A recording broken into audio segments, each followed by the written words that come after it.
जशवंत चौधरी जी, राजस्थान से। राधे राधे महाराज जी। महाराज जी, हमारे मन में भगवान जी के विराजमान होते हुए भी हमारे मन में कई बार गलत विचार, गलत आचरण, किसी के प्रति क्रोध, घृणा के भाव क्यों आ जाते हैं? बच्चा, इसके दो रूप हैं। एक है सतमन और एक है असत मन। जैसे एक होती बुद्धि, सुबुद्धि, और एक होती कुबुद्धि। बुद्धि में ही दो पार्ट है, सुमति कुमति सबके उर राही, नाथ पुराण निगम अस कहाई। जैसे विभीषण जी वर्णन करना रावण से कि सुमति और कुमति दो होती हैं, ऐसे सुमन और कुमन होता है।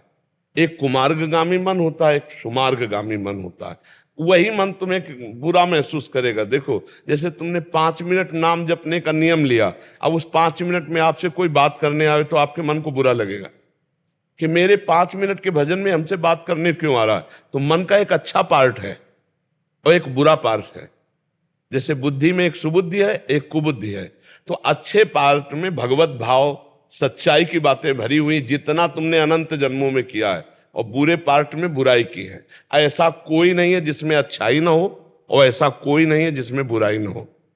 क्योंकि शुद्ध स्वर्ण का आभूषण नहीं बनता, उसमें मिलावट होती है। ये मानव शरीर बना ही मिलावट से है, पाप और पुण्य से। अब हमको इसको शुद्ध करना है। जैसे कसौटी में कस के सोना शुद्ध किया जाता है, ऐसे तपस्या और भजन से हमें अपने मन को शुद्ध करना है। उसके उस गंदे विभाग को हमें पवित्र करना। सबका मन कितना भी गंदा आदमी हो, कितना भी गंदा हो, उसमें थोड़ा सा अंश पवित्रता का जरूर होगा। बहुत कतली है, बहुत चोरी करता है, लेकिन उसका एक पार्ट पवित्र होता है।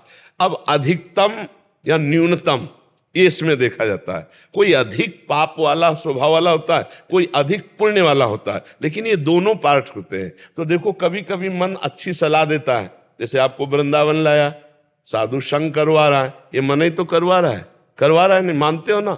अगर मन ना कहता तो तुम नहीं आ सकते थे, जबरदस्ती नहीं आए हो, मन राजी हुआ तब तुम आए हो। अब वो गलत मार्गों में जो ले जा रहा है, ये गेम रचा है भगवान ने। दो विभाग करके एक सत एक असत। असत के आकर्षण से बच जाओ, सत में स्थित हो जाओ तो भगवान के पार्षद, और असत में स्थित हो गए तो फिर पुनरपि जननम पुनरपि मरणम पुनरपि जननी जठरे शयनम। अब कहते खेल क्यों रचा है, तो फोन करके भगवान से पूछ लेना क्यों रचा है। क्योंकि वो स्वयं से स्वयं की रचना की, किसी दूसरे की नहीं। वो आप भी वही हो। अब भूल गए अपने आप को शरीर राग के कारण, तो आपको लगता है कि परमात्मा का अंश मैं कैसे हो सकता हूं, मैं परमात्मा स्वरूप कैसे। तू परमात्मा स्वरूप ही है, अंश नहीं, सीधे परमात्मा स्वरूप ही है। इस शरीरों के राग में अपने को भूल गया है। इसलिए जो मन में असत भाव है, उनको निकालने के लिए बच्चा मानव देह मिला है। अब मन कह रहा है कि गंदी बात करना है, आप निश्चय कर लिए नहीं करना है, आप जीत गए। वहीं भगवान बैठे इंद्रियाणाम मनश्शास में, पर वो जिस भाग में बैठे हैं वो सत्य और पवित्र और सच्चिदानंद है। अब असत भाव को छोड़ो, श्री कृष्ण अनुकूलेन प्रतिकूलस्य वर्जनम, प्रतिकूल आचरणों का त्याग करो, पूरा मन भगवान बन जाएगा। पर करना ये तुम्हें पड़ेगा, ये गेम है, ये खेल है, ये तुम्हें करना पड़ेगा। गंदी बातों का त्याग करने के लिए तुमको तत्पर होना पड़ेगा। जैसे अभी पीछे वाले में कहा कि हमें माया पकड़े, तो हमें बताओ कौन सी माया पकड़े, क्या पकड़े। आप पकड़े हो, आपको माया नहीं पकड़े, आप पकड़े हो। रुपया से आप प्रेम करते हो, स्त्री से आप प्रेम करते हो, शरीर से आप प्रेम करते हो, नाना प्रकार की वासनाएं व्यसन आप करते हो। आपको जबरदस्ती किसने पकड़ा है? आपने सबको पकड़ रखा है। आप छोड़ दो, कहां माया है? कौन पकड़े हुए?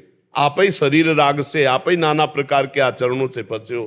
तो समझ पा रहे हो बच्चा, ये खेल है, इस खेल में आपको जीतना है। नाम जप करते हुए, सत्संग सुनते हुए, हमें गंदे आचरण वाला जो पार्ट है मन को, उसको शुद्ध करना। अगर उसको शुद्ध कर लिए तो इंद्रियाणाम मनश्शास में मन भगवान श्री कृष्ण, वही तुम्हें अनुभव हो जाएगा और आप परम पद के अधिकारी हो जाओगे, भगवत पार्षद बन जाओगे। अब जैसे योग्यता के बिना कोई पद मिलता है क्या? आप विचार, अयोग्य आदमी पद में बैठ भी जाए तो वो टिक नहीं पाएगा। तो ऐसे ही भगवान का जो परम पद है, वो परमेष्ठी ब्रह्मा के भी पद से श्रेष्ठ है। जैसे अपने भारत में राष्ट्रपति पद है, तो इससे श्रेष्ठ जो है देवलोक के पद है। लोकपाल वरुण, लोकपाल अग्निदेव, लोकपाल वायुदेव, इनसे भी बड़ा पद इंद्र का है, देवराज इंद्र।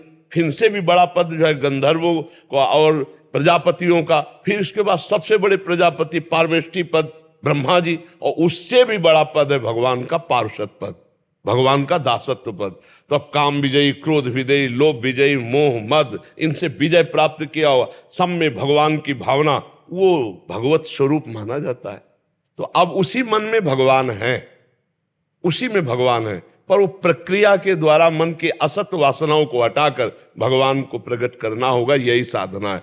जैसे दूध में घी है, पर दूध में पूड़ी निकाल के दिखाओ, दूध में पूड़ी डाल के नहीं निकलेगी। प्रक्रिया है, दूध गर्म करो, उसको दही जमाओ, फिर उसका मंथन करो, फिर मक्खन निकालो, फिर उसका दही वो निकलेगा घी। ऐसे मेहंदी में लालिमा है जोर की, और पूरे पेड़ को, पूरे पत्ते को चीर के देख लो, कहीं लाली नहीं दिखाई देगी। प्रक्रिया है, बांटो उसको, बांट के कुछ क्षण हाथ में लगाए रखो, फिर धो लो, देखो लाल हो जाएगा। ऐसे परमात्मा तुम्हारे मन में है, और उसकी प्रक्रिया है, साधना करो, असत वासनाओं को हटाओ, वो प्रकाशित हो जाएगा। समझ पा रहे बच्चा? पर ये गेम है। अब कह दे कि भगवान ने ऐसा रचा क्यों, तो भाई फिर इसका उत्तर भगवान से लो, क्यों रचा। अब हम भगवान की बात अगर तुम्हें बताएंगे तो तुम्हारी समझ में नहीं आएगी। भगवान ने अपने आप से अपने आप को रचा है, किसी और को ले, वो अपने आप से अपने आप को रचा है, अपने आप से अपने आप का पालन करता है, अपने आप से अपने आप का श्रृंगार कर लेता है। अब इतना ज्ञान कहाँ है कि ये बात तुम समझ पाओ कि वो अब तुम भी वही हो। तत्त्वम असि, वेद का महावाक्य है। तत् माने वो, त्वम माने वह तुम, असि माने हो, तुम भी वही हो। पर भूल गए, अपने को हम शरीर मानने लगे, अपने को मन मानने लगे, अपने को अंतःकरण मानने। अब थोड़ा भजन करो तब आगे समझ में आएगा, नाम जप करो, सत्संग सुनते रहो, गलत आचरणों से बचो। मेरी बात ही मान लो। कोई नशा तो नहीं करते? पक्का? कुछ अगर नशा करोगे तो सब बकवास हो जाएगा। मान लो कोई भी गंदे आचरण करोगे, खान पान गलत करो, ये सब बकवास हो जाएगा, परमार्थ नहीं रहता। बकवास तो बहुत होता है। शुद्ध आचरण और सही ढंग से भजन तो बहुत जल्दी लाभ प्राप्त हो जाता है, बहुत जल्दी। ज्यादा समय नष्ट नहीं होता। ज्यादा समय नष्ट ऐसे होता है कि हम थोड़ा भजन करते, जैसे हम चुल्लू भर मटकी में पानी डालते जाएं और 4-5 साइड से छेद हो जाए, वो कभी नहीं भरेगी। ऐसे 50 वर्ष साधना करते हो जाते हैं, लाभ नहीं मिलता, क्योंकि अगल बगल छेद रहते, वो सब निकलता है। छेद बंद कर दो और एक एक बूंद डालने लगो तो भर जाएगा एक दिन घड़ा। तो छेद बंद करना, ये असत आचरण, पापाचरण को रोकना है। ठीक है।